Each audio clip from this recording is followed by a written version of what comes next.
Welcome back. आज हम बात करेंगे थ्योरी ऑफ लिबर्टी की एंड लॉ की। लॉ के बारे में चर्चा कर चुके हैं पर उसको अब हम लिबर्टी के कॉन्टेक्स्ट में देखेंगे। देखो, मैं थोड़ा सा कॉन्टेक्स्ट बनाने के लिए बोल रहा हूँ, रिपीट होगा थोड़ा सा, बेयर भी कीजिएगा और लिखिएगा भी, क्योंकि अगर रिपीट करके लिखेंगे तो दिमाग में एकदम बैठ जाएगा।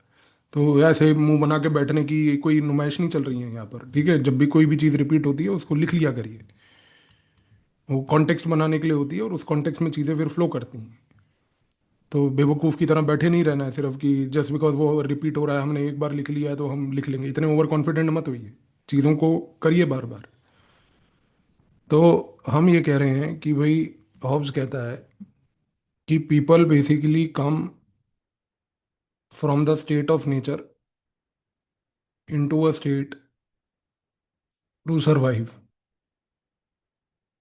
बिकॉज यहाँ पर स्टेट में there is no fear, there is no violence. तो यहाँ पर होता है state to state of nature आने के लिए एक कोवेनेंट। और इस कोवेनेंट से क्या होता है कि लोग अपनी जो फ्रीडम है उसको गिव अप कर देते हैं टू एन एब्सोल्यूट किंग, जो इंश्योर करता है protection of life plus liberty plus also obviously the property of the people. और वो करता है बाय मेकिंग लॉज। तो लॉ क्या होता है? हॉब्स कहता है it is the command of the sovereign. अब ये पॉइंट इंपॉर्टेंट है यहाँ पर। What is law? Command of the sovereign. क्या मतलब है इसका? इसका मतलब ये है कि भाई, किंग है, उसने लॉ बनाया, उसने कहा कि नो वन शुड स्टील। अब इस लॉ को एरिस्टोटल कैसे इंटरप्रेट करेगा और हॉब्स कैसे इंटरप्रेट करेगा? अगर हम इंटरप्रिटेशन देखें तो एरिस्टोटल बोलेगा कि भाई, no one should steal because this promotes goodness, this is morally right.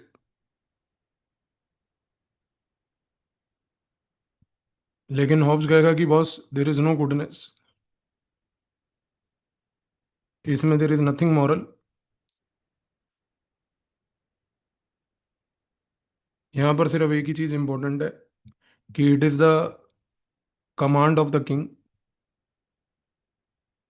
And king is basically the sovereign. So therefore people have a political obligation. क्या obligation? To follow the king and the law that he makes. तो how does Hobbes define the law? So law is basically the command of sovereign.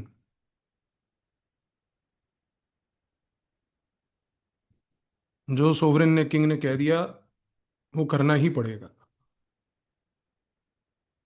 मैंने आपको ये भी बात बताई कि law अगर अनजस्ट है तो भी it is the command of the sovereign, it has to be followed at any cost. ये चीज आपको याद रखनी है। अब आता है नेक्स्ट पॉइंट।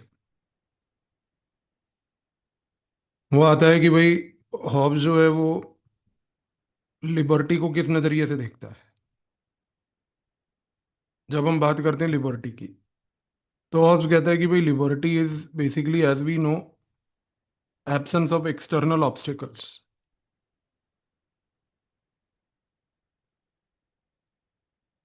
लिबर्टी का मतलब एक साधारण लैंग्वेज में यहाँ पर ये हुआ कि भाई, you are free as long as no one stops you to do what is allowed by the law. ये चीज को समझिए। हॉब्स का कॉन्सेप्ट ऑफ लिबर्टी अलग है। लिबरल सेंस में लिबर्टी है कि भाई हमारे पास फ्रीडम है, हम जो मर्जी करें। जैसे आप आज की डेट में देखते हो हमारे यहाँ पर जो जेन जी है, गेंडू जनरेशन, ये क्या कहती है जी? ये कहती है कि भाई हमारे पास एब्सोल्यूट फ्रीडम है जी, हम कुछ भी करें, कुछ भी बोलें, जो मर्जी करें, जैसे मर्जी उथंग बन के घूमें फिरें। ये इसीलिए मोदी जी ने कहा कि भाई ये क्या है, ये है केंडू जनरेशन। तो यहाँ पर क्या हो रहा है जी? यहाँ पर ये हो रहा है कि लॉ, हॉब्स जो है वो लिबर्टी को इस सेंस में नहीं देखेगा। हॉब्स कहता है कि भाई लिबर्टी का मतलब होता है कि आप जो मन में आए कीजिए, आपको कोई नहीं रोकेगा, provided it is allowed by the law. तो यहाँ पर क्या है कि liberty is seen in the context of law. Law क्या है? Command of the sovereign.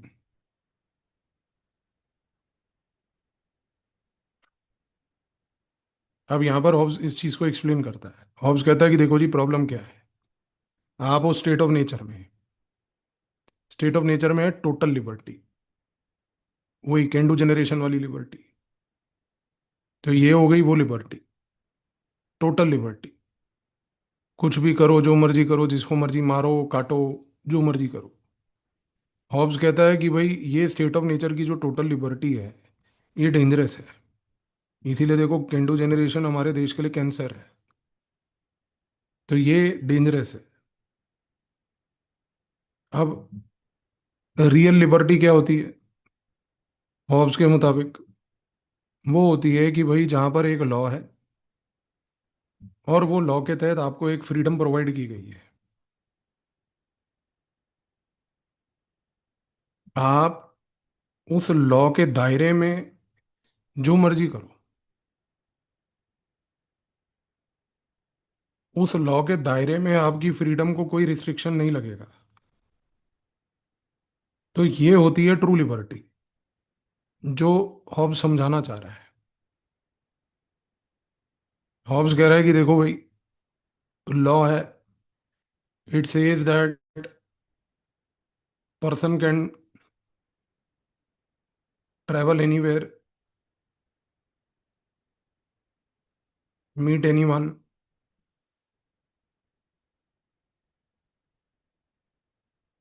Not kill anybody. मान लो, एक एग्जांपल ले रहे हैं, हॉब्स कहता है कि ये लॉ बन गया कि आप कहीं पर भी ट्रेवल करो, किसी से भी मिलो, बट किसी को मार नहीं सकते। तो हॉब्स कहता है कि भाई here the law says no murder, but here the law allows you to travel, so this is the liberty, travel without murder.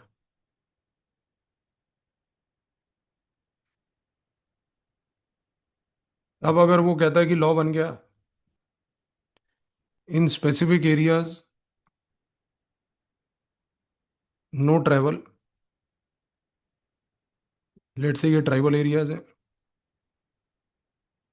Other areas no issue to travel. तो ये लॉ को भी आपको फॉलो इसी तरीके से करना है कि यहाँ पर अब आपकी लिबर्टी जो है वो यही है कि आप एक एरिया में फ्रीली ट्रैवल करो, बट प्रोवाइडेड कि जो ट्राइबल एरिया है जहाँ पर आपको ट्रैवल करने का रिस्ट्रिक्शन है, आप वहाँ ट्रैवल ना करो। तो हॉब्स क्या कहने की कोशिश कर रहा है? हॉब्स ये कहने की कोशिश कर रहा है बॉस कि liberty is not doing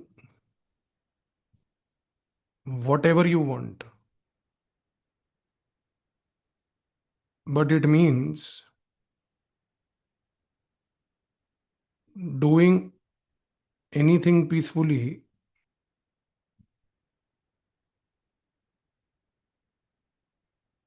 as allowed by the sovereign under the law. तो वो ये कहने की कोशिश कर रहा है कि आपको जो भी है सोवरेन रूलर के बनाए हुए लॉ के तहत ही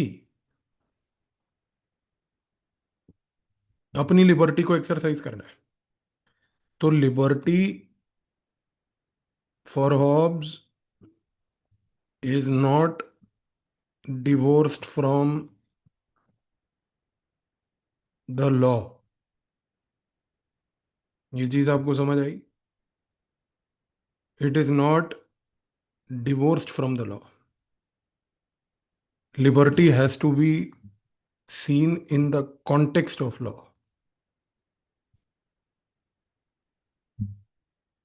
context of law। क्योंकि लॉ जो है वो किसने बनाया है? सोवरेन ने। तो लॉ उसका कमांड है। और हमने हॉब्स की थ्योरी में अभी तक क्या पढ़ा है? हमने पढ़ा है कि बॉस आप अपनी फ्रीडम रिलिंक्विश करके ये सोवरेन लिविया था ला रहे हो, क्योंकि आपको पता ही है आपकी सेफ्टी के लिए लॉ बनाएगा। तो आप इस लिविया था को और उसके बनाए हुए लॉ दोनों को डिसरिगार्ड नहीं कर सकते। बिल्कुल डिसरिगार्ड नहीं कर सकते। आपका लॉ क्योंकि एक उस सोवरेन ने बनाया जो आपकी सेफ्टी इंश्योर कर रहा है, तो आप इसको डिसोबे नहीं कर सकते। डिसोबे करने से आप फिर वापस स्टेट ऑफ नेचर की ओर ही बढ़ जाओगे। तो आपको चीज समझ आ रही है कि liberty has to be seen under the larger umbrella of the law, and law is what the sovereign makes. So liberty thereby subsumed under the sovereign command of the law. Subsumed, उसके अंदर है, उसके ऊपर नहीं है। इसीलिए अब आप समझोगे कि जब हम आईजीपी पढ़ेंगे हम देखेंगे कि इंडियन कॉन्स्टिट्यूशन में भी अगर कुछ फंडामेंटल राइट्स हैं तो they come with what we call as reasonable restrictions. It is based on this concept of Hobbes. हम पढ़ेंगे वो reasonable restrictions through the Hobbesian lens. ऐसे पढ़ना पड़ता है आईजीपी। नॉट कि फंडामेंटल राइट है तो फंडामेंटल राइट ही पढ़ा दो जी, जो पॉलिटी में पेला वही पेल दो। बच्चा तो बेवकूफ है, उसको क्या पता। तो we will analyse this, that why the fundamental right reasonable restrictions imposed come through the Hobbesian lens. क्योंकि आप अगर आंसर इस प्रकार का आईजीपी में लिखोगे ना बेटा तब नंबर आएंगे। और मैंने आपको बोला है इस कोर्स का ऑब्जेक्टिव मेरा एक ही है। 2026 में अगर आपने मेंस देना है तो पॉल साइंस में आपके 330 नंबर आने चाहिए। मुझे इतना कंफर्म है कि जो कंटेंट मैं दे रहा हूं अगर आप उसको लिख लोगे, याद कर लोगे, तो 330 से कम नहीं आएंगे। बाकी आपकी मेहनत है। अब यहां पर हम ये कह रहे हैं कि भाई एक चीज को समझिए कि एक स्कॉलर है जिसका नाम है जॉन ऑस्टिन।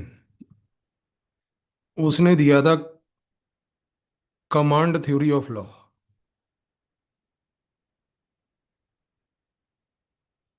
उसने कहा था यही चीज सिमिलर की हॉब्स जैसे कहता है कि भाई कमांड ऑफ सोवरेन है लॉ, वही चीज जॉन ऑस्टिन ने भी बोली थी।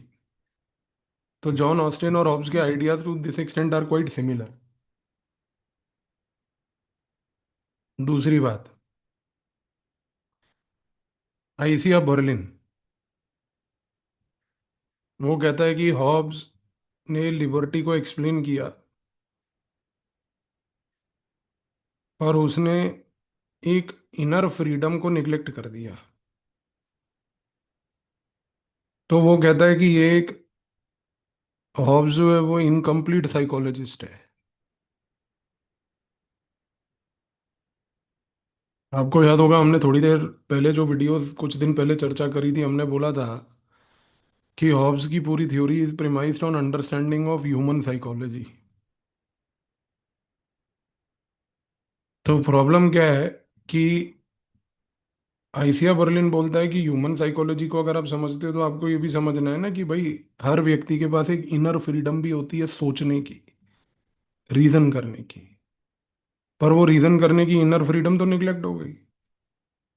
तो इशू क्या है? इशू ये है कि बस अगर ये रीजन इनर फ्रीडम वाली निगलेक्ट हो गई तो यहाँ पर ये चीज़ तो क्लियर है कि इस कॉन्टेक्स्ट में हॉब्स एक इनकम्प्लीट साइकोलॉजिस्ट है।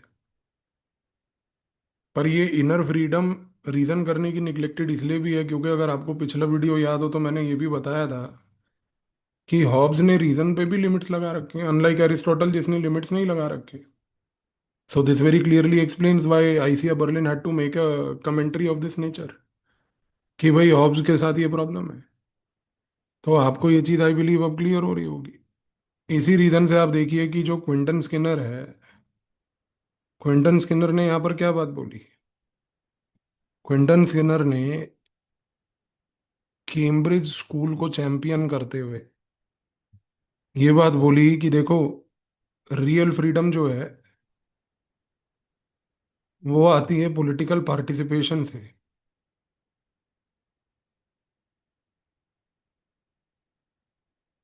और रियल फ्रीडम अगर पॉलिटिकल पार्टिसिपेशन से आती है तो हॉब्स के कॉन्टेक्स्ट में, हॉब्स की जो पॉलिटिकल कॉन्सेप्ट है उसमें पार्टिसिपेशन तो एब्सेंट है।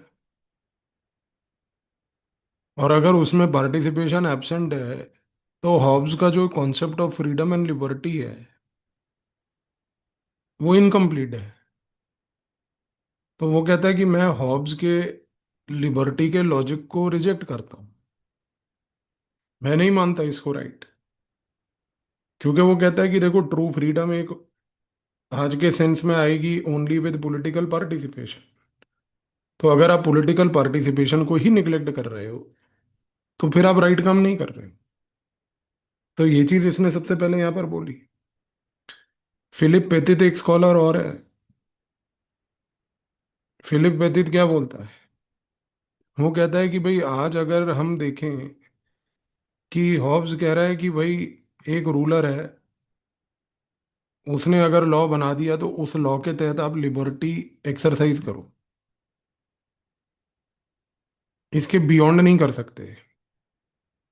और इसको वो कहता है कि ये फ्रीडम है आपकी। आप समझ रहे हो। फिलिप पेथित एक बहुत इंटरेस्टिंग आर्गुमेंट दे रहा है।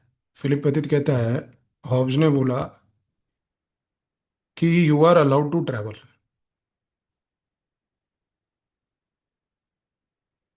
Provided you do no murder.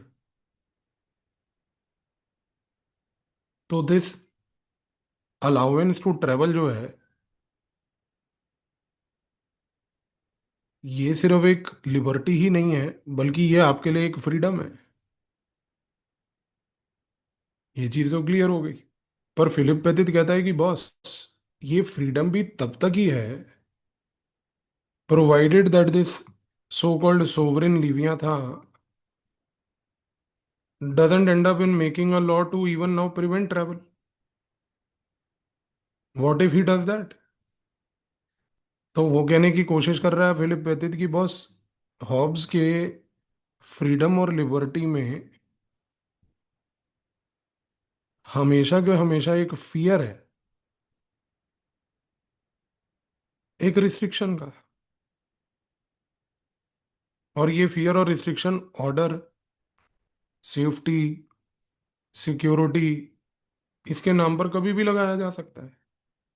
तो ये जो फ्रीडम है ये कोई ट्रू फ्रीडम नहीं है। ये जो लिबर्टी है ये कोई ट्रू लिबर्टी नहीं है। तो हॉब्स क्या बोलने फिलिप पेथित क्या बोलने की कोशिश कर रहा है कि हॉब्स जो है ना वो डिसेप्टिव फ्रीडम की बात करता है।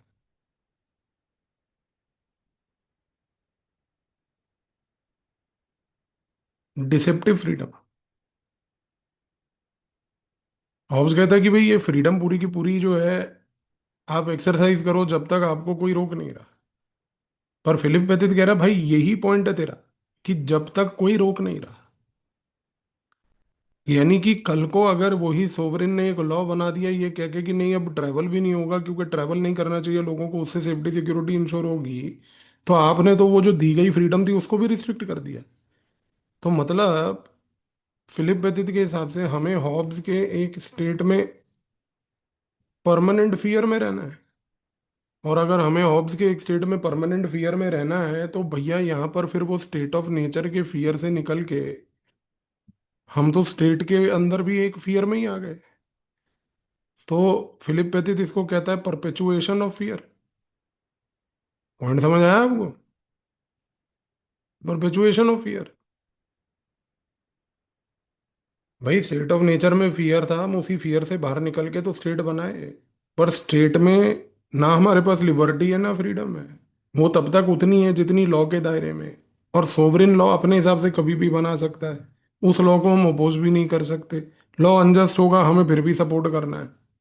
तो वो कह रहा है कि भाई स्टेट ऑफ नेचर के फियर से निकल के आप एक और फियर के ही रेलम में जा रहे हो। तो फिलिप बेदित ने ये आर्ग्यूमेंट दिया कि बस this is perpetuation of fear, this is deceptive freedom, this is deceptive liberty. ये कोई लिबर्टी थोड़ी होती है, ये कोई फ्रीडम थोड़ी होती है। तो ये चीज उसने बोलने की कोशिश करी। समझ में आई आपको? तो यहाँ पर जो ये concept of liberty and freedom है, आई बिलीव इस वीडियो के बाद अब आपको क्लियर हो गया होगा हॉब्स का। Thank you.